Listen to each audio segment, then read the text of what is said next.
is you've got a bunch of these probably sitting around from when you punch the holes out. If not, just make some. What they are is hole punch negative space, basically. We're going to cut it out as close as you can to the edge in a square. So choose one line that's really close to the edge and then clip everything else as close as you can without breaking the circle. Try to make a square out of it. If you go too close on one side, it's okay. You don't have to use every side. Cut this out.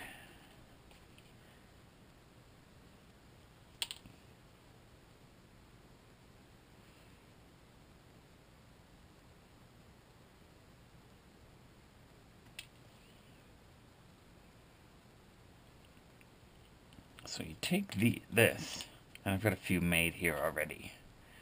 You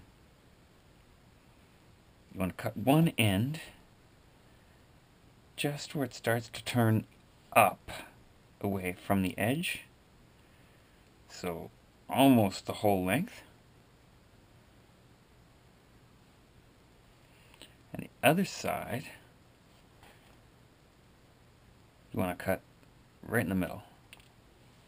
So you basically make an L.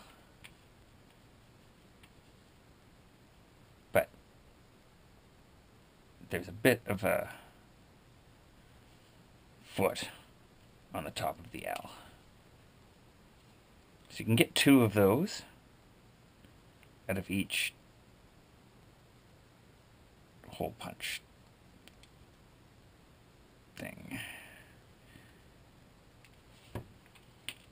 You're gonna need 6 for the T-34 or 8 for the SU, either of the T-34 models, or 8 for the SU-85.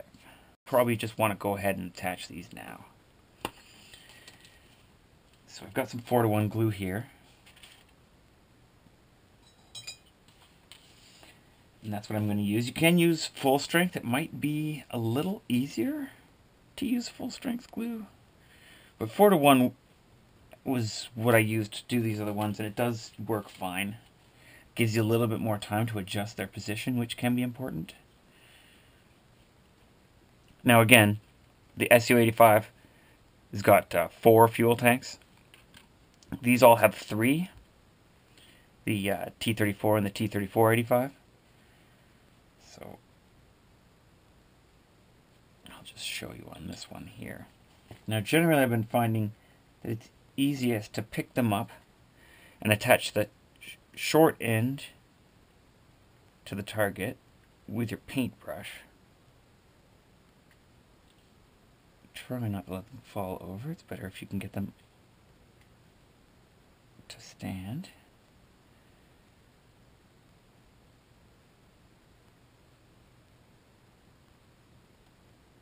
So the base of the L goes down. Now grab your tweezers and just adjust these in position. But if they're laying down, they're pretty hard to grab with the tweezers. So you can use those blue lines to sort of guide you. But once you've set them, you want to look from behind and make sure they're well lined up so that when you're looking at this and it's almost straight up and down, then they become...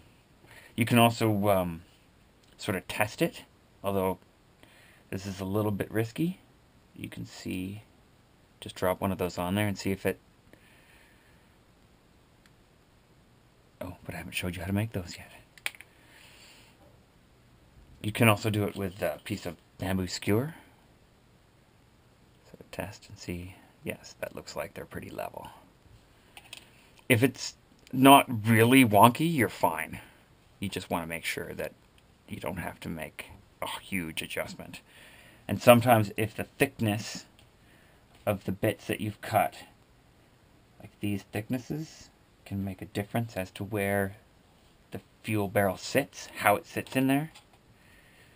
So you want to be careful in that regard to make them generally about the same thickness.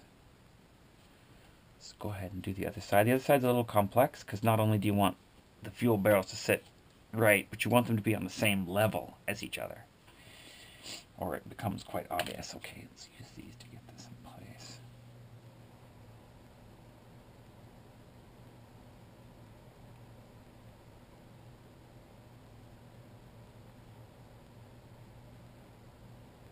The hardest thing is to get them into position.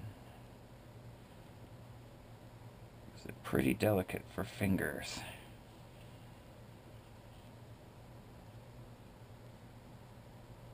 Okay. Excuse me. So again, use the blue place markers as your good indicator. Once you've got these in position, sight down them to see if they look okay. This one looks a little low. Don't have a whole lot of time to adjust them greatly. Yeah, that looks pretty good. Okay, so now we're going to try to match the second set height-wise with the first set. And also keeping in mind you don't want to interfere with this, which is one of the reasons why we cut this side short.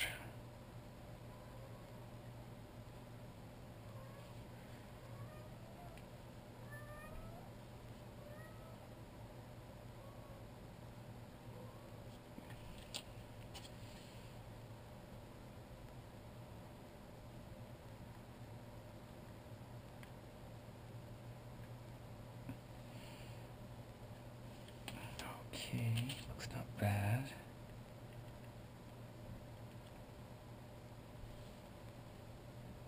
This one needs to come up a bit.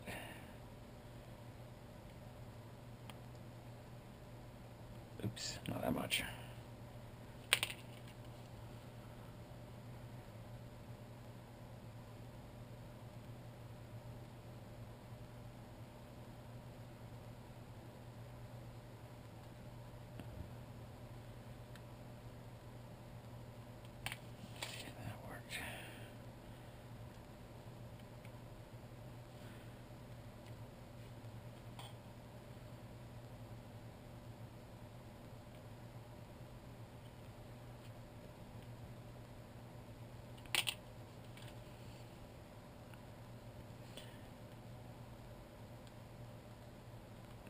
Okay, so once you're happy with how they're positioned, let them dry thoroughly and get out your 2-to-1 glue. Oh, yes, we should harden them and then make the fuel barrels, because you can apply the fuel barrels without letting them dry, but these you should let dry. So you just want to pre-harden once they're set on there, because they're easy to knock off if you're not careful. And it's not easy to be careful when you're just putting a whole bunch of wet glue on there. So with 2-to-1 glue, just you want to pre-harden these. And this will firm them up nicely, so it'll make them nice and rigid. So get that done. And we'll make some fuel barrels here, or at least one. Now, generally, it's best if you can knock these little paper parts out, but you don't have to. It just means that you have to cut these little interior bits, maybe a little thinner, although, or shorter, but not really. You can pretty much just crush those paper bits down into there. So I would cut your interior parts just shy of 7 millimeters, and I would cut it from a matchstick.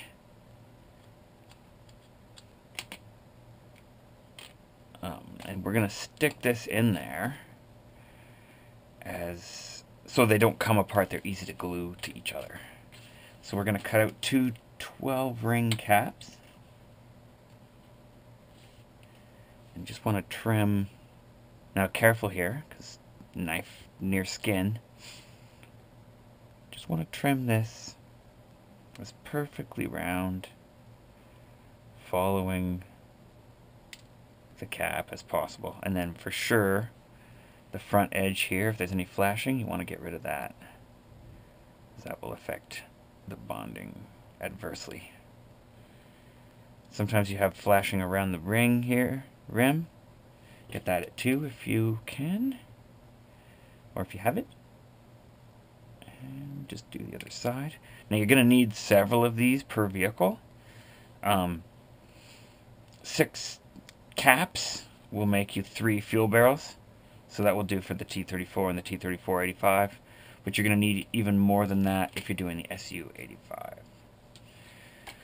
So take some 4-to-1 or full strength glue works for this as well.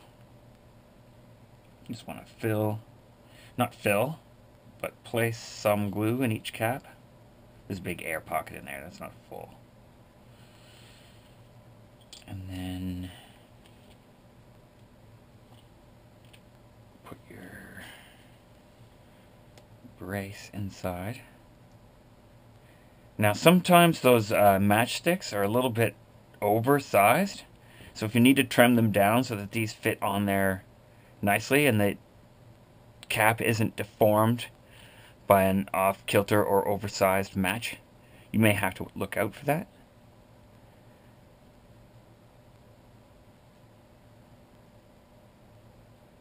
So get it.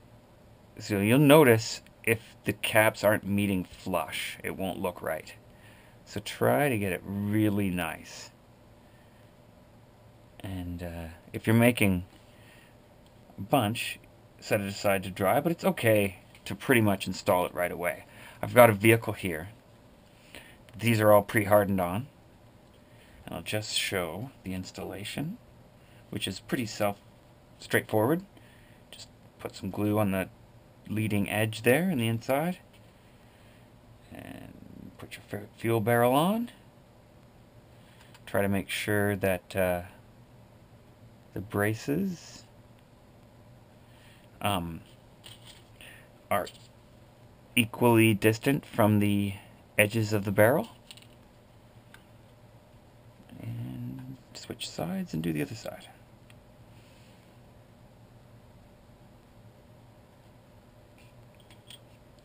Now if you've got barrels that aren't installing quite straight, you can often, because these are such thin parts, even though they've been pre-hardened, you can often push them up and down if you need to move a barrel to make it more level looking. You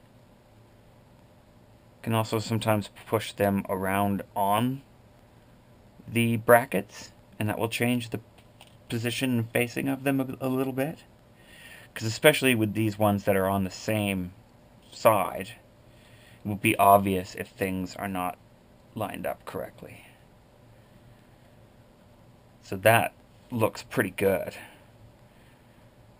to me. I just want to move this over. Nope, actually that was wrong. That's optical illusion there.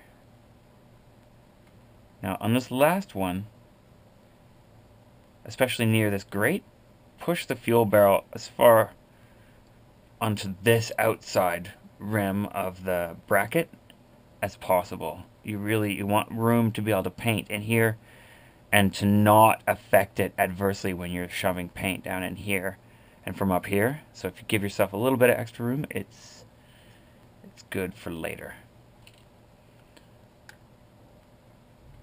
And then just look from the top. You'll be able to see if anything is out of position. So just try to look at them from lots of different angles. Make sure, because sometimes from one side they'll look fine, and then from another place they'll look odd. So definitely as they're setting in place, keep looking at them a little bit until you're happy and satisfied they're right.